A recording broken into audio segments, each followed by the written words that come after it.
E neste terceiro bloco chegou a hora de falarmos sobre fundos imobiliários. Já estou aqui com Caio Araújo. Caio, obrigada pela participação. Oi, Paula, tudo bem? Eu que agradeço o convite. Vamos lá. O IFIX teve boa performance na maior parte de julho, acompanhando outros mercados também. Mas os títulos indexados ao IPCA estão rendendo mais de 6%. Como é que ficam as alternativas nos fundos imobiliários, Caio? Bom, julho foi um mês cheio de emoções aqui para o mercado local, né, Paula? Você teve, de fato, uma recuperação, você teve novidade envolvendo a eleição americana, no caso dos fundos imobiliários, rumores envolvendo tributação, que depois já foram aí dissipados, né, e consequentemente também uma recuperação aí marginal dos fundos imobiliários com bons pregões do IFIX, né?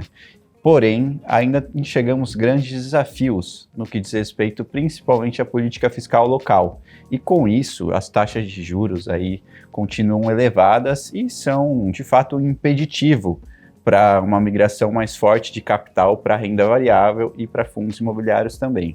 Então, é importante ter isso em mente antes de investir. Agora, neste caso, a gente também encontra outras oportunidades no mercado de fundos imobiliários em paralelo aí à renda fixa, né? Primeiro, destaque aí para os fundos de crédito, né, os fundos de papel, que continuam pagando rendimentos interessantes, atrelados à inflação e ao CDI, com alguns descontos aí em relação ao valor patrimonial.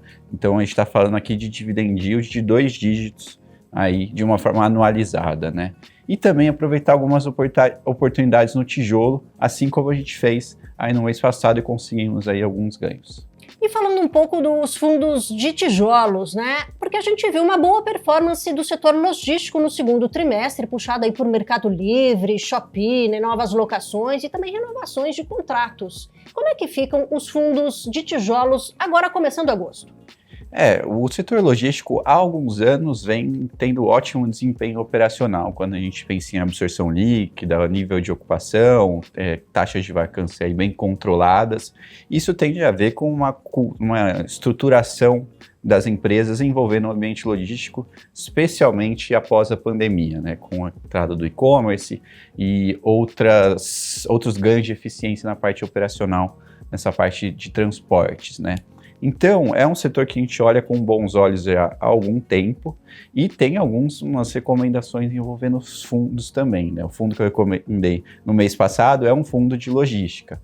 Na nossa visão, esse mercado tende a continuar apresentando bons números. Os fundos com bom posicionamento de portfólio, quando a gente pensa em qualidade e localização, tendem a continuar ganhando espaço na indústria e avançar em termos de valor de locação daqui para frente. É importante pontuar que nem todo o Brasil, nem toda a localização vale a pena, né? Você tem aí inconsistências de alguma forma em algumas regiões, mas é um setor que a gente enxerga aí com bons olhos daqui para frente também.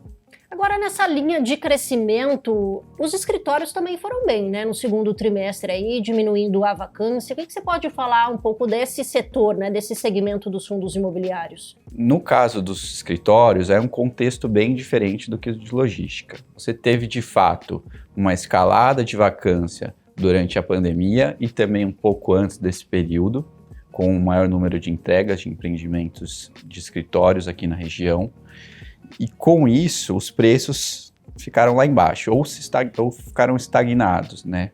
E aí você não teve tanto possibilidade de ganho ou aumento de rendimento nos fundos imobiliários, porque você teve um aumento de vacância e uma estagnação dos preços, que é um cenário ruim. De alguns trimestres para cá, nós enxergamos uma absorção líquida positiva consecutiva, ou seja, tem mais gente entrando nas lajes, locando laje do que saindo. Então, há um cenário aí de recuperação com a vacância de São Paulo chegando a 19%, visível. Na hora de escolher fundos, a gente tem ainda um pouco mais de critério, porque não temos ainda um posicionamento tão favorável para toda a indústria. São algumas teses específicas que têm um nível de localização e qualidade que nos agrada e pode gerar um ganho de capital. De fato, é o setor que a gente enxerga fundos mais descontados. Então, ali pode ter ganho de capital, sim. Porém, tem que tomar um pouquinho mais de cuidado na hora de selecionar os ativos. E como é que ficou a sua escolha para selecionar os 5 principais fundos imobiliários para agosto? Bom, a gente continua com uma seleção diversificada em termos de setores, né? Então temos crédito, logística, contratos atípicos e entre outras estratégias. Nesse mês, a nossa principal escolha será o Alianza Trust Renda Imobiliária, que é um fundo já bem conhecido no mercado, é o ALZR11.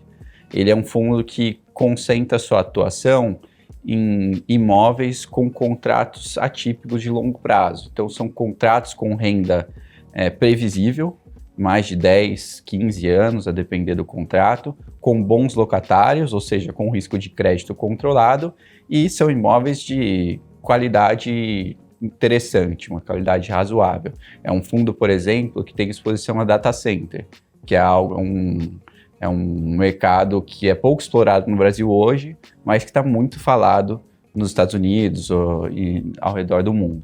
Então, na nossa visão, é um fundo que é difícil você comprar aí até abaixo de 110, 108 reais, e a cota está muito próximo desse patamar. Na nossa visão, considerando o rendimento que o fundo promoverá ao longo dos próximos 12 meses e a possibilidade de ganho de capital, a gente estima algo em torno de 15% de retorno aí para essa tese do ALZR11, ok? A Alianza foi a principal indicação do Caio para o mês de agosto para fundos imobiliários, mas se você quiser acessar os 5 principais fundos para investir agora, é só clicar no link da descrição. É de graça.